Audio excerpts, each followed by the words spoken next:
Selamat pagi Bapak Ibu yang terkasih di dalam Tuhan. Kita bersyukur kepada Tuhan kalau kita hari ini boleh Tuhan bangunkan dengan kesegaran yang baru. Mungkin ada di antara Bapak Ibu yang masih capek, masih lelah, atau mungkin dalam keadaan kurang sehat. Tapi bersyukur kalau kita masih punya waktu untuk sama-sama bersekutu, sama-sama berdoa, memuji Tuhan, sama-sama kita akan mendengar firman Tuhan pada pagi hari ini. Mari sama-sama kita datang kepada Tuhan dan kita naikkan sebuah pujian yang berkata kekuatan serta penghiburan. Biarlah lagu ini boleh mengingatkan kita bahwa Allah yang kita sembah adalah Allah yang selalu menyertai dan memberikan kekuatan, memberikan penghiburan, memberikan penyertaannya kepada kita. Sama-sama kita naikkan lagu ini.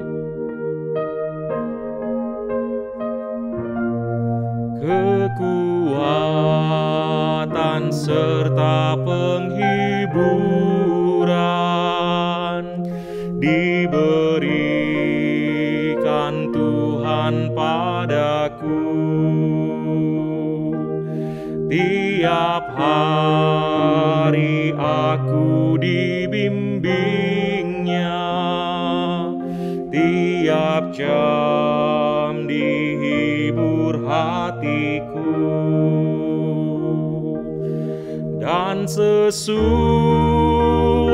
dengan hikmat Tuhan, ku diberi apa yang ku perlu,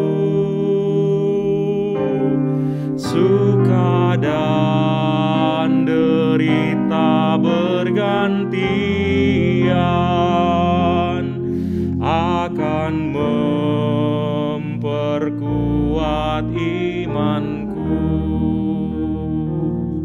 Sementara musik mainkan pujian ini, mari kita datang sama-sama kepada Tuhan dan bersyukur untuk hari yang baru, bersyukur untuk janji penghiburan, kekuatan yang Tuhan akan berikan, bersyukur untuk penyertaan Tuhan yang tidak pernah hilang, tidak pernah lepas dari hidup kita, bersyukur untuk hari yang baru yang kita tahu Allah akan bekerja dengan luar biasa pada hari ini. Mari sama-sama kita datang pada Tuhan dan kita berdoa, bersyukur buat kebaikan Tuhan, penyertaan Tuhan, kesetiaan Tuhan. Kita datang berdoa kepada Tuhan. Bapa di surga, kami datang kepadamu, kami bersyukur kalau kami boleh bangun, kami boleh menikmati pagi yang baru, hari yang baru, dan kami percaya Tuhan rahmat-Mu baru buat hari ini. Kami akan melihat kebaikan Tuhan yang baru, kami akan melihat terus penyertaan Tuhan yang tidak akan pernah selesai dalam hidup kami. Bahkan seperti lagu ini, kami akan terus mengalami kekuatan penghiburan di hari ini. Tuhan, kami bersyukur karena kami tahu kesetiaan Tuhan tidak akan pernah meninggalkan kami. Maka Tuhan, biarlah pagi ini kami sama-sama datang kepada Tuhan dengan ucapan syukur karena kebaikan Tuhan yang sudah memelihara kami dari tadi malam sampai pada hari yang baru ini. Terima kasih Tuhan, terima kasih. Kami mau belajar percaya bahwa di dalam ucapan syukur kami ya Tuhan, kami belajar mengingat semua kebaikan Tuhan. Kami belajar untuk kembali datang dan percaya bahwa Tuhan, Engkau baik, Engkau setia. Dalam nama Tuhan Yesus, kami bersyukur, kami berdoa. Amin. Karena kan lagu ini ayat yang kedua. Tiap hari Tuhan besertaku dan diberi rahmat-Nya tiap jam. Mari sama-sama dengan segenap hati kita naikkan lagu ini.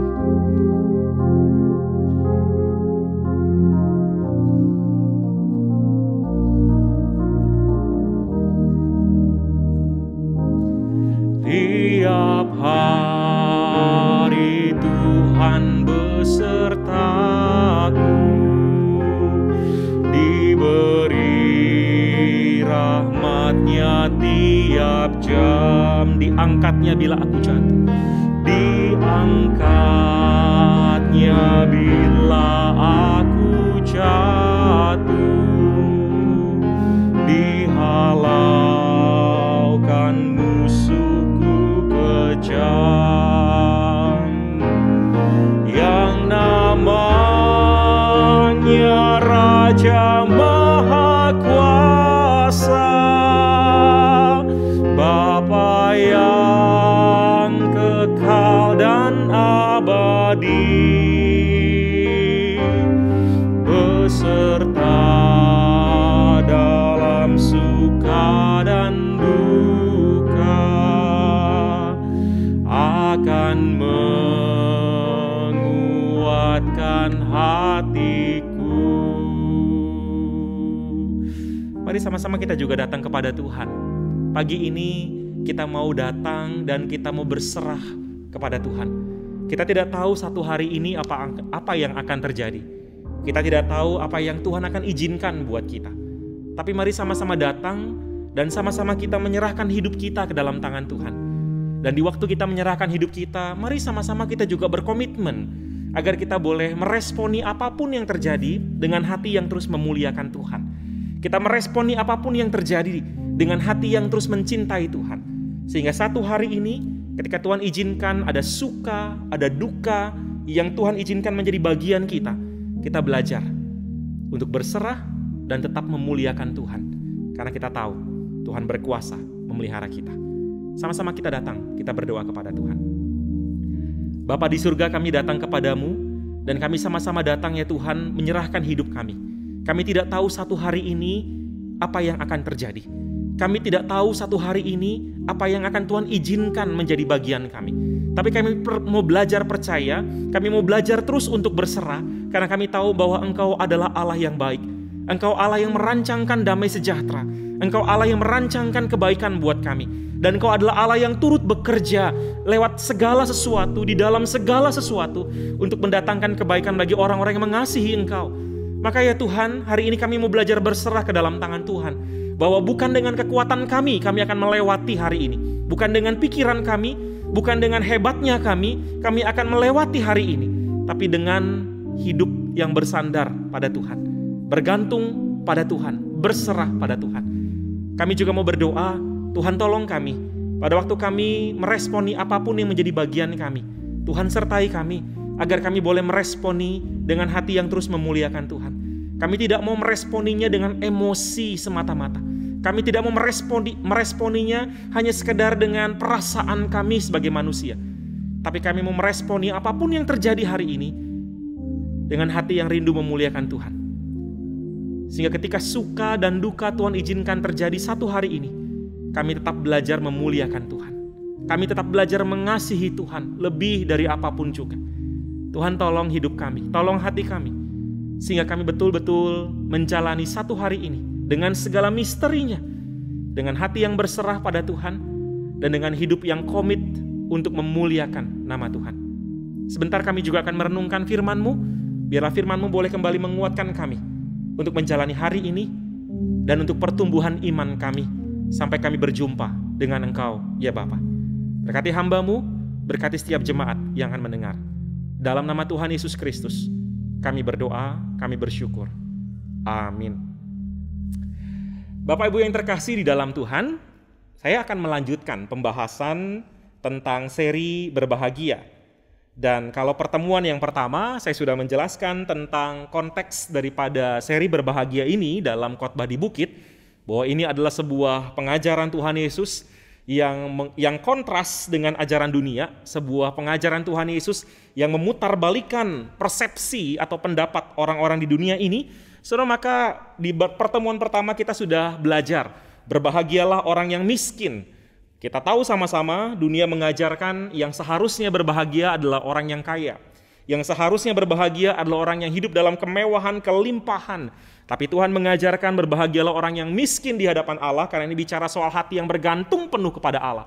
Dan orang-orang yang hatinya bergantung penuh kepada Allah, yang mengandalkan Allah, yang bagiannya tahu betul bahwa Allah cukup buat dia, maka Tuhan berjanji bahwa kerajaan Allah akan menjadi bagian dia. Kerajaan surga, pemerintahan Allah, otoritas Allah, penyertaan Allah akan menjadi bagian orang-orang yang menyadari betapa kita butuh bergantung sepenuhnya kepada Allah. Maka di bagian yang kedua ini, saya membawa kita untuk membaca bagian kedua dari seri berbahagia atau dari ucapan berbahagia. Sama-sama kita buka Matius pasal yang kelima ayat yang keempat. Matius pasal yang kelima ayat yang keempat. Demikian firman Tuhan. Berbahagialah orang yang berduka cita, karena mereka akan dihibur. Berbahagialah orang yang berduka cita, karena mereka akan dihibur. Dan satu ayat lagi, Wahyu 21 ayat 4. Wahyu 21 ayat 4. Demikian firman Tuhan. Dan ia akan menghapus segala air mata dari mata mereka, Dan maut tidak akan ada lagi, tidak akan ada lagi perkabungan atau ratap tangis atau duka cita, sebab segala sesuatu yang lama itu telah berlalu. Bapak Ibu yang terkasih di dalam Tuhan, tangisan atau kesedihan karena kehilangan adalah hal yang sangat wajar bagi manusia. Dari kecil kita lahir, kita sudah menangis. Sampai kemudian kita bertumbuh besar, kita akan terus mengalami tangisan demi tangisan. Dan itu menjadi bagian yang normal dalam kehidupan kita, orang-orang yang ada di dalam dunia ini. Yang tidak normal adalah kalau ada orang yang tidak bisa merasakan sedih, kalau ada orang yang tidak mampu mengekspresikan kesedihannya dengan sehat, orang-orang yang tidak mampu untuk kemudian mengerti apa yang terjadi dengan hidupnya ketika dia kehilangan, ketika dia mengalami berbagai hal yang mendukakan.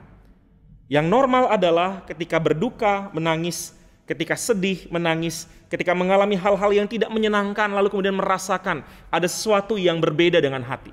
So, itu sebuah hal yang normal.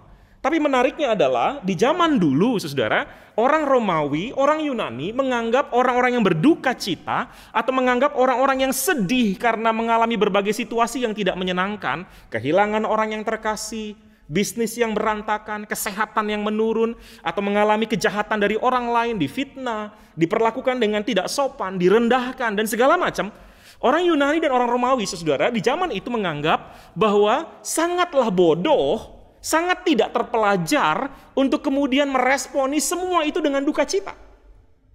Sehingga banyak orang Yunani, orang Romawi, atau filsuf-filsuf pada zaman itu mengajarkan ketika sesuatu terjadi dalam kehidupanmu dan itu tidak menyenangkan, maka engkau nggak perlu berduka cita. Engkau nggak perlu bersedih. Atau bahkan ada orang-orang Romawi, orang Yunani juga menyatakan bahwa ketika ada yang meninggal, bahkan ketika engkau kehilangan keluargamu, ketika engkau kehilangan orang yang terkasih, maka ngapain engkau nangis? Tangisanmu, kesedihanmu, duka citamu adalah tanda bahwa engkau tidak terpelajar.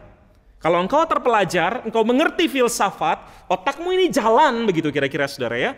Saudara, maka engkau nggak akan nangis. Engkau nggak perlu untuk kemudian merasa kehilangan. Engkau nggak perlu untuk kemudian merasa sedih. Dan itu yang terjadi saudara. Orang Yunani, orang Romawi punya konsep yang seperti itu. Sehingga tidak jarang kalau kita lihat di film-film, kalau saudara-saudara senang menonton film kolosal zaman dulu, ada yang meninggal misal dalam sebuah perkampungan atau dalam sebuah lingkup begitu ya, royalty atau bangsawan, saudara, orang-orang yang terpelajar akan mukanya flat, mukanya dingin, seolah-olah dia tidak merasakan apa-apa. Dan itu gambaran yang sedang ditekankan oleh orang Yunani, orang Romawi pada zaman itu. Sehingga mereka merendahkan betapa bodohnya orang yang berduka cita karena kemalangan yang ditimpa, yang mereka alami. Sementara saudara, ada ekstrim yang lain. Ekstrim yang lain adalah orang-orang yang kemudian ketika mereka berduka cita, mereka kemudian disfungsi. Mereka nggak bisa ngapa-ngapain. Mereka merasa bahwa udah hidup ini udah hopeless, udah nggak ada harapan lagi. Sebuah bagian atau sebuah ekspresi yang dinyatakan seolah-olah bahwa ketika mereka kehilangan sesuatu itulah akhir hidup mereka, itu akhir dunia mereka.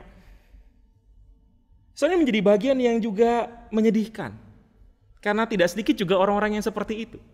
Yang ketika kehilangan sesuatu dan ngerasa bahwa inilah akhirnya. Sehingga tidak bisa melihat ada tanggung jawab lain yang Tuhan percayakan, atau ada berkat lain yang Tuhan sudah berikan sebelumnya, atau dan yang Tuhan akan berikan juga. Tidak melihat ada banyak hal di sekitar mereka yang sebenarnya menjadi bukti bahwa Allah nggak pernah meninggalkan, bahwa masih ada pengharapan. Tapi karena duka cita yang begitu rupa sehingga mereka disfungsi, nggak bisa bergerak, nggak bisa ngapa-ngapain.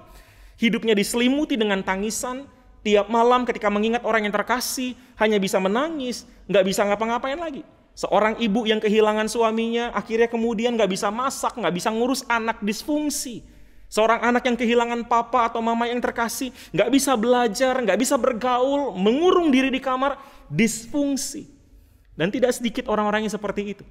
Sehingga sangat aneh untuk kemudian berkata, berbahagialah mereka yang berduka cita seperti itu.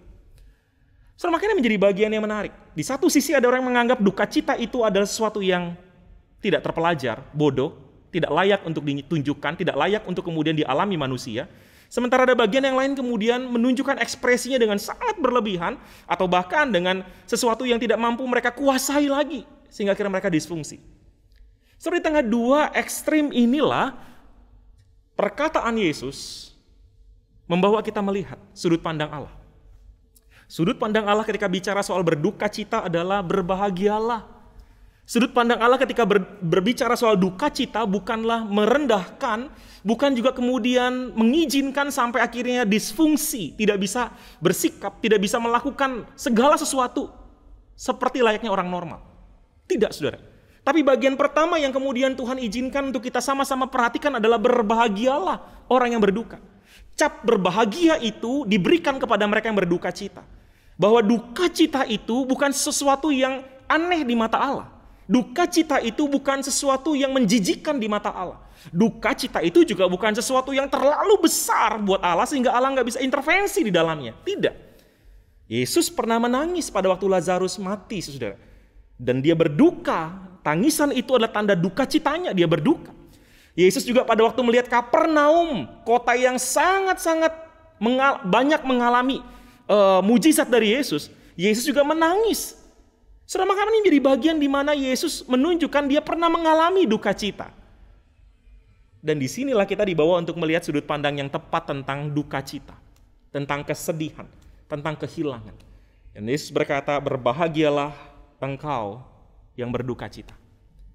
Saudara, poinnya tentu bukan kita cari-cari duka cita supaya kita berbahagia, bukan. Poinnya bukan kemudian kita menjadi orang yang sengaja mengundang segala sesuatu yang tidak menyenangkan, melakukan hal-hal yang tidak benar, melakukan hal-hal yang bodoh yang kemudian membuat kita berduka. Bukan itu poinnya. Tapi poinnya adalah ketika ada sesuatu terjadi dan kau berduka cita, maka Tuhan mau kita mengingat di dalam kondisi yang berduka cita itu pun Tuhan sudah menetapkan ada kebahagiaan yang akan kita terima. Saudara, berbahagialah orang yang berduka cita tentu tidak membawa kita langsung tersenyum. Bukanlah sebuah janji yang langsung membawa kita untuk tertawa. Bukanlah sebuah janji yang membawa kita untuk kemudian seolah-olah langsung instan lepas daripada semua perasaan sedih, perasaan kehilangan, perasaan berduka yang kita alami. Tidak. Tapi poinnya adalah Tuhan pengen kita melihat dari sudut pandang yang benar.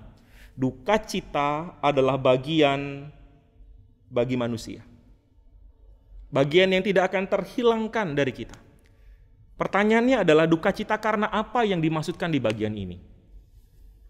Yang dimaksudkan di bagian ini kalau kita mengingat, saudara, ini adalah bicara soal tanda murid Kristus, tanda warga kerajaan Allah, tanda orang-orang percaya umat Allah. Maka tentu duka cita yang dimaksud di sini bukanlah duka cita karena saya sengaja melakukan sesuatu yang kemudian mendukakan orang lain atau mengakibatkan sesuatu yang tidak baik buat saya.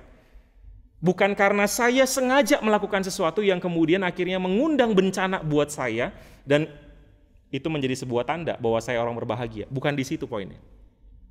Tapi di sini adalah bagian di mana Tuhan ingin membawa kita sebagai umat yang percaya kepada Allah, warga kerajaan Allah, yang punya gaya hidup yang baru, maka ketika sesuatu terjadi, jalani dengan hati yang bergantung kepada Allah. Ini ada hubungannya dengan berbahagialah orang yang miskin. Yang menggantungkan harapannya, menggantungkan hidupnya kepada Allah. Demikian juga dengan berbahagialah orang berduka cita. Sehingga respon ketika berduka cita itulah yang Tuhan mau untuk kita miliki dengan tepat. Dan duka cita yang terjadi di sini duka cita karena kebenaran, saudara-saudara.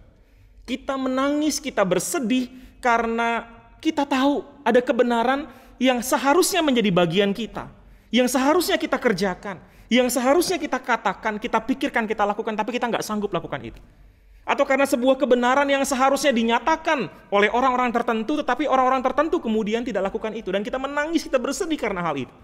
Kita bersedih karena dosa yang terus merongrong hidup kita. Kita bersedih karena dosa yang terus menghancurkan keluarga kita, anak-anak yang terkasih, suami istri, pasangan-pasangan, gereja Tuhan. Kita berduka karena dosa itu. Dan kita juga berduka karena dunia ini penuh dengan dosa. Kita berduka karena kita terus menantikan Tuhan kapan Tuhan akan kemudian membereskan semua ini. Dan kita berduka sambil menantikan waktunya Tuhan. Kita berduka juga karena kita tahu sekalipun kematian sudah dikalahkan oleh Yesus di kayu salib. Pada waktu dia mati dan kemudian dia bangkit dari kematian itu. Tetapi kita berduka juga karena kita tahu masih ada banyak orang yang ketakutan kepada kematian. Yang melihat kematian sebagai ending dari hidupnya dan setelah itu lenyap tanpa sisa. tanpa jejak. Kita berduka karena ada orang-orang yang masih melihat kematian dengan sudut pandang yang salah. Atau mungkin kita juga berduka karena kita pun masih melihat diri kita melihat kematian dari sudut pandang yang salah. Atau kita berduka karena masalah sosial. Kita berduka karena ada ketidakadilan di dunia ini. Karena orang kaya mengeksploitasi orang miskin. Karena orang miskin memanipulasi orang kaya. Karena ada ketidakadilan, ada keserakahan, ada banyak hal yang kemudian membuat kita berduka cita karena masalah sosial. So, ini adalah bagian yang memang akan terjadi dalam kehidupan kita. Sesuatu yang kemudian kita berduka cita juga mungkin karena ada bencana yang kita alami. Kita kecelakaan, kita sakit, bisnis kita berantakan, orang yang terkasih kemudian dipanggil oleh Tuhan, atau hal-hal sifatnya sangat personal. Saudara, duka cita ini adalah bagian yang menjadi bagian normal buat semua manusia. Saudara dan saya akan alami itu. Tetapi yang Allah mau untuk kita mengerti adalah ini bukan cuma sekedar masalah personal, bukan cuma sekedar masalah yang semua manusia secara universal alami, tapi lebih dalam daripada itu adalah kita belajar berduka cita karena dosa, karena kebenaran, karena hal-hal yang seharusnya itu menjadi bagian kita untuk kita nyatakan sebagai umat Allah. Kita kemudian tidak melakukan itu. Duka cita yang membawa kita kepada pertobatan. Duka cita yang menangis karena hidup kita tidak sungguh-sungguh mengasihi Allah. Duka cita yang membawa kita menyadari bahwa saya sangat butuh Allah. Saya nggak bisa berjalan sendirian. Saudara, duka cita seperti inilah sedang digambarkan oleh Yesus. Bicara soal masalah personal, bicara soal dosa, kebenaran, bicara soal masalah sosial. Segala aspek dari duka cita yang manusia alami. Yang orang Kristen alami. Dan di tengah-tengah duka cita itu, saudara, Tuhan mau berkata, berbahagialah kalau kamu masih punya hati yang seperti itu. Berbahagialah kalau kamu masih punya emosi yang seperti itu. Berbahagialah.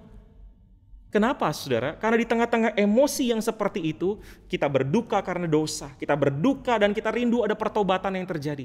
Kita berduka karena masalah sosial. Kita rindu ada perubahan sosial yang terjadi. Kita berduka juga karena masalah-masalah yang sifatnya personal dan kita mengalami emosi kesedihan itu. Berbahagialah. Kenapa, saudara, berbahagia? Karena Tuhan kemudian juga memberikan sebuah janji. Apa janjinya? Yaitu engkau akan dihiburkan. Mengapa Yesus memberikan sebuah kata berbahagialah engkau yang berduka? Karena Tuhan pengen kita tidak merendahkan emosi itu dan kita juga kemudian tidak dikuasai sampai disfungsi. Tapi Tuhan ingin kita menjadi pribadi yang sehat, murid Kristus yang tetap bisa berfungsi sekalipun ada duka cita yang kita alami. Murid Kristus yang bisa melihat ada pengharapan di dalam Allah. Sehingga bagian ini diajarkan sebagai sebuah peneguhan janji Allah.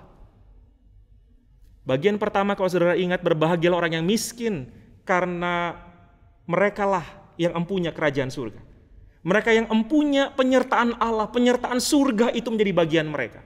Dan itulah yang terjadi pada waktu engkau mengandalkan Allah di tengah duka citamu. Pada waktu engkau berdosa, engkau kembali pada Allah menangis membawa duka citamu karena dosa-dosa dan ketidakbenaranmu. Engkau akan dihiburkan dengan pertobatan yang Allah siapkan buat engkau. Ketika engkau mengalami masalah secara personal, sakit penyakit, bisnis yang berantakan, engkau dihina, direndahkan, engkau dianggap remeh, engkau difitnah dan segala macamnya. Tuhan mau berkata berbahagialah. Karena ketika engkau merasakan semua itu dan engkau datang kepada Allah, membawa duka cita itu, penghiburan dan penyertaan dari surga itu akan datang buat engkau. Berbahagialah kalau hatimu masih peka melihat masalah sosial. Karena penyertaan, penghiburan dari Allah akan menguatkan engkau untuk terus bisa berfungsi menjadi terang dan garam, berkat, saluran berkat Allah di tengah situasi sosial yang tidak ideal. So, ini menjadi bagian di mana Tuhan ingin kita melihat dan meresponi duka cita dengan cara yang tepat. Maka mari lihat hidup kita saat ini. Ketika Tuhan berjanji akan ada penghiburan, akan ada peneguhan kekuatan daripada Tuhan. Maka bukankah respon seharusnya ketika kita mengalami berbagai situasi yang tidak menyenangkan adalah ayo datang sama Tuhan. Jangan tanggung duka cita itu sendirian. Jangan selesaikan duka cita itu dengan cara lari ke alkohol, lari ke pornografi, lari ke main game, lari ke berjudi, lari ke kemudian hal yang lain. Jangan selesaikan duka cita itu dengan cara dunia yang mengajarkan kepada kita. Tapi selesaikan duka cita itu Responi duka cita itu seperti orang miskin yang bergantung kepada Allah. Dan kau akan mengalami penyertaan kerajaan surga itu, penghiburan yang real dari surga itu, buat hidupmu, buat hidup orang-orang yang kau kasihi. Responi duka citamu, bawa kepada Allah, dan kau akan melihat penghiburan dari surga. Karena itu yang Allah siapkan. Wahyu tadi membawa kita untuk mengingat, satu saat kelak, duka cita, ratap tangis, perkabungan, segala sesuatu yang menyedihkan itu nggak akan ada lagi. Saudara, Allah sudah siapkan itu buat kita. Tapi itu bukan cuma sesuatu yang sifatnya di luar sana, jauh sekali, bukan. Saudara, kalau kita kemudian belajar untuk percaya, Dia adalah Allah Immanuel yang beserta dengan kita, maka kita akan belajar untuk mengingat, di tengah duka citamu saat ini, di tempat dimanapun engkau berada, penghiburan dari Allah adalah janji yang Dia berikan buat engkau dan saya. Asalkan kau mau datang kepada Allah. Responi duka citamu bukan dengan cara dunia, tetapi dengan cara yang Allah inginkan. Datang kepada Allah, bawa semuanya itu, dan terimalah penghiburan dari Allah. Mari sama-sama kita tundukkan kepala. Kita berdoa. Bapa di surga, kami datang kepadamu membawa hidup kami. Engkau yang paling mengerti keadaan kami masing-masing. Dan saat ini kami sungguh memohon belas kasihan Tuhan. Kalau di antara kami yang mendengar, yang melihat, yang sama-sama mengikuti persekutuan doa ini di rumah masing-masing, kami mengalami duka cita karena masalah-masalah tertentu. Tuhan ingatkan kami untuk kami mengandalkan Tuhan, kembali kepada Tuhan, agar kami bisa melihat betapa indahnya Tuhan yang bekerja, melampaui apa yang bisa kami bayangkan. Tuhan tolong kami, agar kami tidak kalah dengan perasaan duka cita ini. Tuhan tolong kami, agar perasaan duka cita yang kami alami tidak membuat kami akhirnya melakukan dosa yang lain yang mendukakan hati Tuhan. Tuhan tolong kami, agar kami mengingat dan melihat bahwa perasaan duka cita ini adalah cara-Mu untuk berbicara kepada kami. Kau izinkan ini, karena Engkau punya maksud yang kami nggak ngerti. Engkau punya pesan yang ingin Engkau sampaikan buat kami. Dan karena itu kami sungguh berdoa, Tuhan, bukakan hati kami untuk melihat itu semua. Sehingga kami boleh terus datang kepada Tuhan. Seperti seorang miskin yang hanya bergantung kepada Tuhan. Dan terus bisa mengalami penghiburan, kekuatan daripada Tuhan. Tuhan tolong kami, agar kami menjadi orang-orang Kristen yang meresponi setiap masalah kami dengan sehat, dengan benar dari sudut pandang Tuhan, bukan dari sudut pandang dunia. Kami sungguh menyerahkan hidup kami satu hari ini dan seterusnya kepada Tuhan. Karena kami tahu duka cita adalah bagian yang akan terus kami alami selama kami masih di dalam dunia yang berdosa ini. Maka biarlah kami dengan tepat meresponinya untuk terus berjalan bersama dengan Tuhan. Bapa di surga, kami juga mau berdoa bersyafaat untuk bangsa dan negara kami. Kami bersyukur Tuhan kalau kami terus melihat kebaikan Tuhan yang menyertai bangsa dan negara kami ini. Engkau terus memimpin pelan-pelan, ada perbaikan-perbaikan secara kesehatan. Terima kasih Tuhan. Kami tahu itu adalah anugerah Tuhan. Kami melihat kebaikan Tuhan dan kami boleh terus terpana karena Tuhan bukan saja berbuat baik kepada bangsa kami, tapi juga kepada seluruh isi dunia ini. Terima kasih Tuhan, terima kasih. Kami tahu perubahan yang baik ini terjadi hanya karena anugerah Tuhan. Kami sungguh berdoa mohon Tuhan terus tolong, Tuhan terus berkati agar pemerintah kami boleh menyikapi situasi yang makin hari makin baik dengan kasus Omikron yang juga makin hari makin menurun ini dengan tepat ya Tuhan. Kami juga berdoa supaya para pembuat kebijakan juga memikirkan banyak hal dari berbagai dimensi. Dan kami rindu mereka boleh kemudian juga mengerjakan kebijakan itu dengan komitmen yang baik. Tuhan, kami berdoa mohon Tuhan berkati pemerintah kami, para pengambil kebijakan, para pelaksana kebijakan, Tuhan sertai mereka. Berikan hati yang takut pada Tuhan, hati yang penuh dengan tanggung jawab dalam mengerjakan tugas-tugas mereka. Kami juga berdoa Tuhan menyerahkan ke dalam tangan Tuhan untuk kami sendiri sebagai warga negara Indonesia. Untuk kami terus juga boleh menjaga prokes dengan baik. Kami juga terus boleh melihat bagaimana kami hidup di tengah-tengah masyarakat, di tengah-tengah tetangga kami, di tengah-tengah keluarga kami. Dan kami bukan menjadi sebagai batu sandungan, yang kemudian menyebabkan orang lain akhirnya mengalami situasi yang tidak nyaman. Tapi kami rindu kami juga boleh menjadi saluran berkat Tuhan. Kami berdoa mohon Tuhan tolong kami. Tuhan berikan kami hikmat untuk hidup dengan tepat, dengan benar. Kami juga berdoa Tuhan menyerahkan ke dalam tangan Tuhan. Untuk anak-anak kami yang sekolah, Tuhan kami terus memohon kekuatan dari Tuhan buat mereka. Ada yang sudah masuk ke dalam sekolah, ada yang masih harus secara online. Tuhan tolong berkati mereka. Tuhan tolong berikan hati yang semangat. Di tengah-tengah situasi yang sulit ini, mudah buat mereka untuk kemudian terdistraksi, terganggu untuk mengerjakan hal yang lain. Tapi kami sungguh memohon anugerah Tuhan. Tolong jaga hati anak-anak kami, agar mereka tetap semangat dalam membentuk diri mereka menjadi anak-anak yang pintar, anak-anak yang pandai, anak-anak yang bertanggung jawab kepada berkat yang Tuhan berikan untuk mereka bisa sekolah. Berkati juga ya Tuhan para guru, orang-orang yang ada di sekolah ketika mereka harus mengurus anak-anak, Tuhan sertai mereka juga. Mereka boleh mengajar juga dengan semangat, mereka juga boleh mengajar dengan hati yang hormat kepada Tuhan, bertanggung jawab secara penuh untuk apa yang sudah menjadi bagian yang Tuhan percayakan untuk mereka. Sehingga ketika mereka mengajar, ketika para guru ini mengajar, bukan sekedar transfer ilmu, tetapi ada teladan, ada kekuatan, ada inspirasi yang Tuhan boleh sampaikan kepada setiap murid melalui kehadiran para guru. Tuhan kami berdoa menyerahkan agar setiap anak-anak dan guru yang sekolah dan mereka harus ada di ruang sekolah, Tuhan tolong jaga juga kesehatan mereka. Kami sungguh memohon belas kasihan Tuhan. Kami sungguh berdoa biar kiranya kasus corona ini tidak kemudian menjadi lebih besar lagi. Kami juga berdoa Tuhan menyerahkan dalam tangan Tuhan untuk pemulihan ekonomi. Kami sungguh bersyukur Tuhan kalau ada pariwisata yang semakin hari semakin boleh berkembang. Terima kasih kami tahu ini berkat Tuhan buat Pulau Bali ini. Tuhan tolong agar setiap orang yang terlibat dalam pelaku ekonomi ini Tuhan betul-betul boleh menyikapinya juga dengan baik.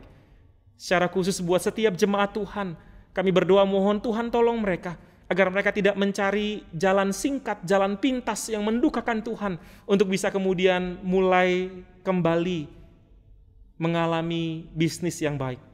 Kami rindu Tuhan mereka tetap dengan hati yang takut akan Tuhan menjalani bisnis mereka. Pelan-pelan, sekalipun kami tahu tidak mudah, tapi kami sungguh berdoa Tuhan, taruhlah hati yang tetap mengasihi Tuhan lebih daripada uang, lebih daripada harta, lebih daripada apapun. Kami sungguh mohon belas kasihan Tuhan.